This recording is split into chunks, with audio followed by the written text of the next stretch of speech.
لما تكون واثق من نفسك وتعرف ترد على اللي قدامك ومش واخد الموضوع سبوبه او موضوع ترند. طب قبل ما نتكلم ونعلق تعال نتفرج على الفيديو ده بعد كده نعلق عليه. يلا بينا يلا بينا. انا للاسف احنا بنتكلم في كل حاجه غير الكوره. يعني كل حاجه بنتكلم فيها غير الكوره. وانا تاني بتكلم، انا بحب جماهير نادي الزمالك وبحب نادي الزمالك طول ما هو ده الاداء للتعليق على خساره الزمالك في اي بطوله، فاعتقد نادي الزمالك هيفضل كده. يعني كابتن جمال كان بيتكلم دلوقتي بيقول ما كانش يقصد المعلق يعني ماشي، لكن كمان ايه العلاقه ما بين ان زيزو لسه موال زيزو ولسه ملف زيزو بالنسبه للناس، وزيزو عم يعني خليه بس يعني بلال احنا عايزين نتكلم كوره، عايزين نتكلم الاهلي كان كويس ليه والزمالك كان كويس في فترات ليه او كان وحش ليه، الشكل التكتيكي ده والشكل عايزين نتكلم فني شويه. لكن انا مع احترامي للكابتن جمال، هو القصه كلها بيقول لك اصل لما قال الدوري في 100 عقبه الناس مشروه.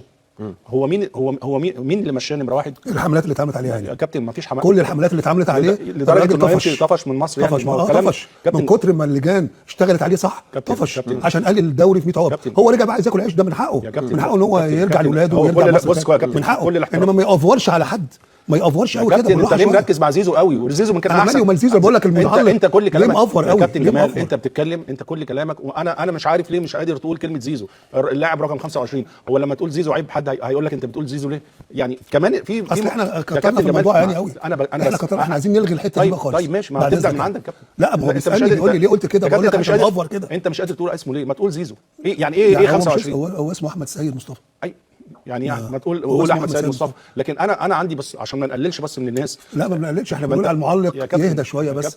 وهو انا بصراحه معذر المعلق عايز يقعد في مصر. بلال انسان محترم يا كابتن. بلال انسان كويس، انسان ممتاز ومعلق جيد جدا. خلي دي على جنب. الناس المعلق وضع طبيعي ويتفاعل مع اللعيبه في الملعب ده.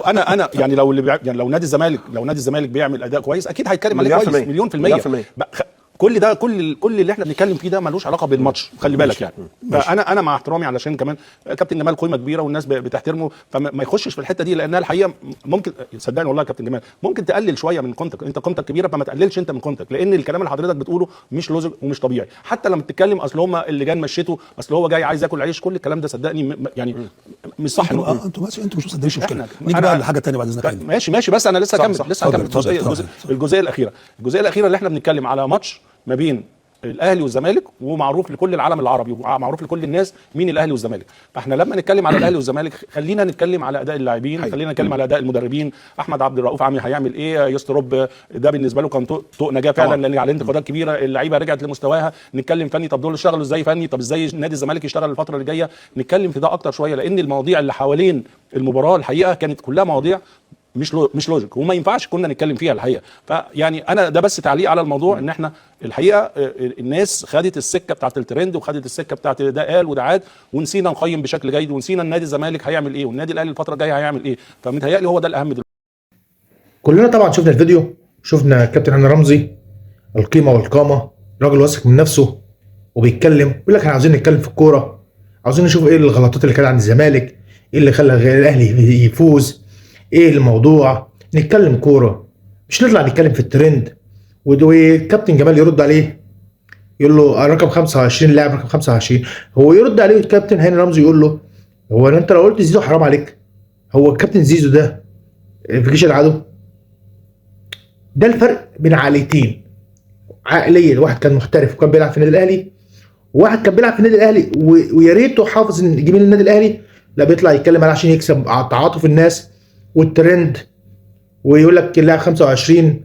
اصل اللعيبه لما لقى نفسه هينحرج يوم ما اتكلم مع ميدو وقال له المدرب اللي احنا خسرنا بسبب المذيع، قال له لا ده انا نسيت كلمه حتى. يا عم حتى ماشي. يقول لك اصل اللجان لما قال لك الدوري في الجزيره. يا عم ايه الكلام ده؟ ما تتكلم كوره، انت راجل كنت لعيب كوره والله، كنت لا ده المفروض يعني ان انت كنت راجل لعيب كوره، لعبت في منتخب مصر، كنت كابتن منتخب مصر. انا مش عارف ازاي كنت بتلعب في الاهلي وبعد رحت لعبت في الزمالك، فانت المفروض عقليه لعيب كوره. ايه اللي انت بتتكلم فيه ده؟ انا ما اعرفش. بيطلع ازاي يقول على القنوات دي وقابل على نفسه يطلع يقول الكلام ده ازاي على القنوات؟ انا برضه ما اعرفش. وفي الاخر نرجع نقول التعصب والجماهير بتتعصب ليه والجماهير بيبقى مشدد ليه؟ ما هو من بسبب الكلام ده. ولا انتوا بتداروا على الموضوع ان انتوا خسرتوا في البطوله او خسرتوا او مستواكم؟ يعني بصوا العصفوره زي جماهير الزمالك كلها بتبصوا العصفوره يا عيني، وانتوا اصلا بتضيعوا موضوع المكسب. تتكلموا على زيزو، تتكلموا على حسين الشحات، تتكلموا على المدرب، تتكلموا على المذيع، تتكلموا على الفار، تتكلموا على جول بن شرقي. انا ما اعرفش ايه العاليه دي بجد والله. ده موضوع لازم نتكلم فيه، لازم نفتح فيه مواضيع. هو الدوري قوي بقى، واحنا الايام دي جايه هنتفرج بقى على الفيديوهات كتير، فان شاء الله في سلسله فيديوهات هنتكلم في الموضوع ده. اقول لكم ربنا يكون في عونكم. سلام.